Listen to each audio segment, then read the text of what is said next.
Assalamualaikum warahmatullahi wabarakatuh. Bismillahirrahmanirrahim. Alhamdulillahirabbil alamin wassalatu wassalamu ala nabiyyina Muhammad sallallahu alaihi wasallam. Para pemirsa dimanapun berada, alhamdulillah sampai hari ini kita diberikan kesehatan oleh Allah Subhanahu wa taala. Mudah-mudahan kesehatan dan keafiatan yang diberikan oleh Allah Subhanahu wa taala ini bisa menjadi bekal kita untuk terus istiqomah mendekatkan diri kepada Allah Subhanahu wa taala. Para pemirsa yang budiman, insyaallah besok kita akan melakukan sebuah tradisi baik yang sudah turun-temurun dilakukan khususnya oleh warga Lombok, Sasak, yang disebut dengan Lebaran Topat. Istilahnya Lebaran Topat ini adalah hari bergembira. Maka sekarang perlu kita untuk memberitahukan, informasikan kepada masyarakat tentang status hukum yang berkaitan tentang Lebaran Topat yang kita lakukan terus menerus setiap tahun.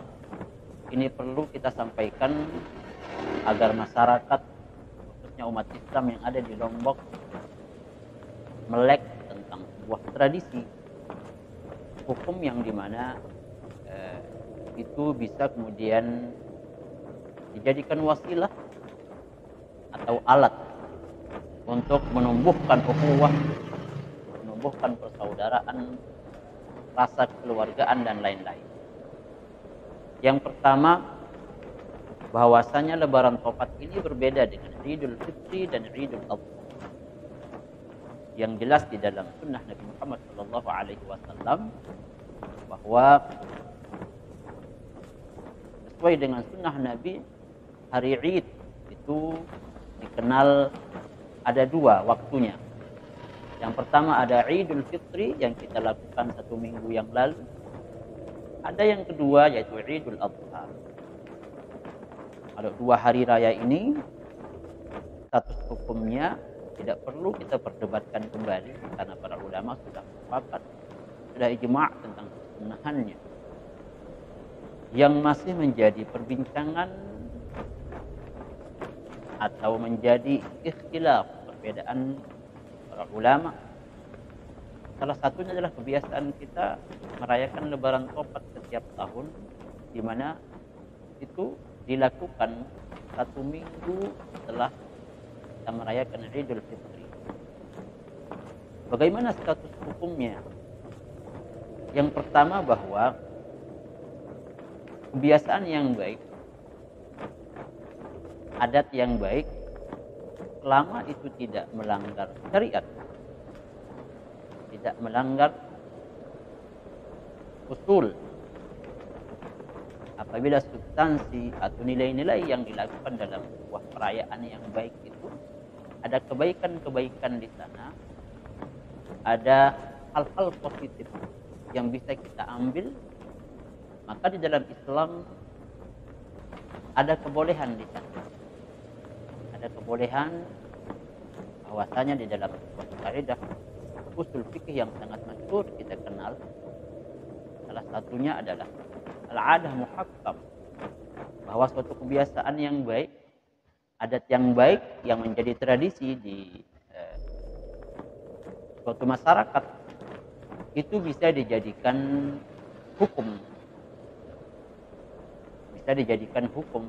Nah, maka ketika tradisi yang baik itu kemudian tidak melanggar hukum, tidak melanggar syariat, maka itu para ulama mengatakan itu dianggap baik, dan apapun yang dilakukan di dalam tradisi yang baik itu akan mendapatkan pahala dari Allah Subhanahu wa taala.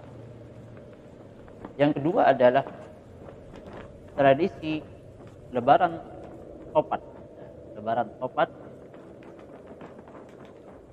para ulama kita khususnya yang ada di Lombok dari dulu menjadikan wasilah yang baik itu, kebiasaan yang baik itu menjadi salah satu perantara untuk menyebarkan agama Islam, perantara untuk menambah ukhuwah, menambah nilai silaturahmi. Yang pertama, Lebaran Topat itu adalah bukan bimakna Idul Fitri dan Idul Adha. Lebaran bimakna lughah, bukan bimakna istilahat atau bimakna fi syara'. Lebaran yang hanya maknanya fil lughah, tidak ada kaitannya dengan penambahan Id yang kemudian itu dikritik oleh teman-teman kita sebelah. Maka kita perayaan Lebaran Topat itu yang harus kita lihat adalah nilai-nilai yang ada di dalam perayaan itu. Coba kita lihat Lebaran Topat. Pertama, ada kebiasaan-kebiasaan yang baik, ada rawah. Kita mengundang sanak famili. Di sana ada nilai sedekah. Ada tuntutan sedekah, ada perintah sedekah yang tertanam di dalamnya. Maka kemudian kebiasaan yang baik, sedekah yang baik yang dirangkai dalam bentuk Lebaran Topat itu, maka itu akan menjadi baik. Begitu pula ada nilai silaturahmi. Pada hari itu juga menjadi kebiasaan kita di Lombok atau di suku Sasak khususnya selalu pergi membahagiakan keluarga, membahagiakan istri, membahagiakan anak, membahagiakan keluarga besar kita, entah itu dengan pergi ke mall, pergi ke tempat-tempat para wisata. Maka membahagiakan keluarga itu adalah sebuah kesunnahan perintah Nabi Muhammad SAW. Maka itu baik, karena bagaimanapun di dalam Lebaran Topat ada pesan-pesan sakral, ada pesan-pesan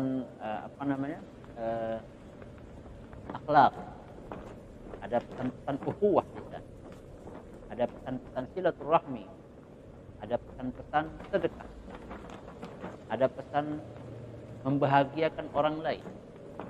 Maka para ulama sudah benar kemudian ketika memfatwakan bolehnya kita melakukan Lebaran Topat sebagai bentuk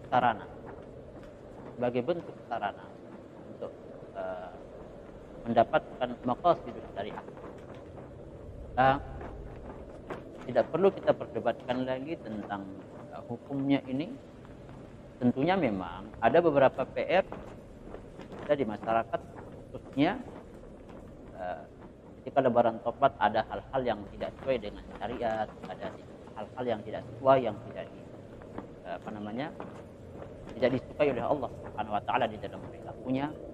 Maka itu tidak kemudian kita memukul rata tentang hukumnya. Itu adalah oknum. Jangankan di Lebaran Topat, orang di luar Lebaran Topat saja banyak melakukan yang tidak baik. Jadi sebenarnya pesan-pesan baik yang ada di Lebaran Topat itu adalah seperti yang disebutkan. Silahkan jika kita akan Lebaran Topat, silahkan kita bersedekah, silahkan kita menumbuhkan silaturahmi, silahkan kita kemudian membahagiakan istri dan anak kita, membahagiakan keluarga kita. Maka insya Allah sesuatu yang baik yang dilakukan dengan baik dan itu kebiasaan yang baik yang tidak melanggar syariat, maka itu menjadi insya Allah majur. Allah akan mendapatkan pahala dari Allah Subhanahu wa taala. Sekian, selamat Lebaran Topat. Mudah-mudahan ini bisa memberikan manfaat kepada kita semua. Wallahul muwaffiq ila aqwamit thoriq. Wassalamualaikum warahmatullahi wabarakatuh.